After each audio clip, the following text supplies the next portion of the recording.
Good evening. The mayor of a small New Jersey suburb is making big news tonight with new charges of political strong-arming against the embattled office of Governor Christie.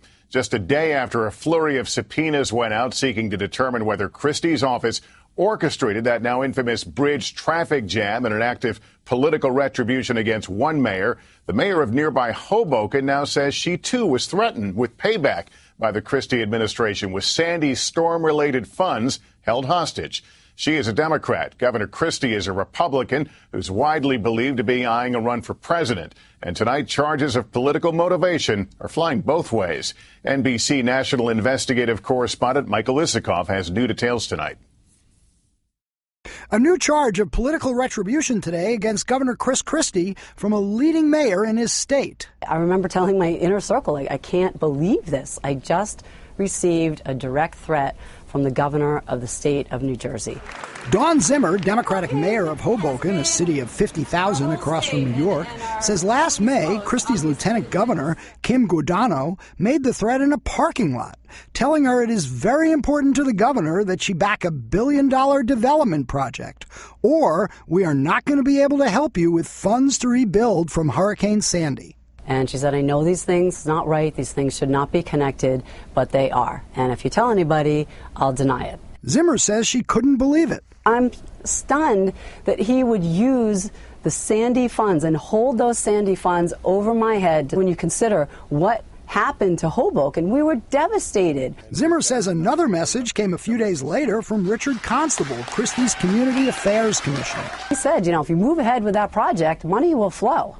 Emails obtained by MSNBC's Steve Kornacki, who first reported the story, show the project is represented by the law firm of David Sampson, one of Christie's top political advisors, who chairs the Port Authority, and who this week was subpoenaed by a legislative panel investigating the George Washington traffic jams. The connection that we can make is that the project is represented by Wolf and Sampson, and David Sampson is obviously very, very close to Chris Christie, but there's no evidence to suggest that Sampson and Christie are conspiring on this.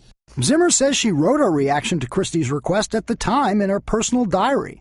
I thought he was moral, it reads. This week I found out he's cut from the same corrupt cloth that I've been fighting for the last 4 years. It literally brings tears to my eyes. Zimmer, who refused to back the project, says Hoboken received only $342,000 of the $100 million in Sandy funding it requested. But Zimmer did not speak out at the time. I probably should have come forward. Today, Christie aides shot back, calling the charges outlandishly false, and noting Zimmer praised the governor last August, writing in this tweet, "To be clear, I am very glad Governor Christie has been our gov." It's very clear partisan politics are at play here as Democratic mayors with a political axe to grind come out of the woodwork, spokesman Colin Reed said. A spokesman for Constable called the mayor's charges categorically false. Christie is now facing 3 investigations into charges that his office engaged in political payback against another Democratic mayor by creating those massive traffic jams. Legislative leaders who served 20 subpoenas yesterday say they may expand their probe to look at Zimmer's allegations. In his response today, Christie's spokesman said Governor Christie and his entire administration have been helping Hoboken get the help they need after Sandy, with the city already having been approved for nearly $70 million in federal aid, and is targeted to get even more when the Obama administration approves the next round of funding.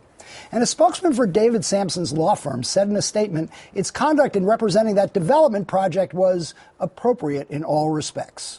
Lester? All right, Michael, thanks.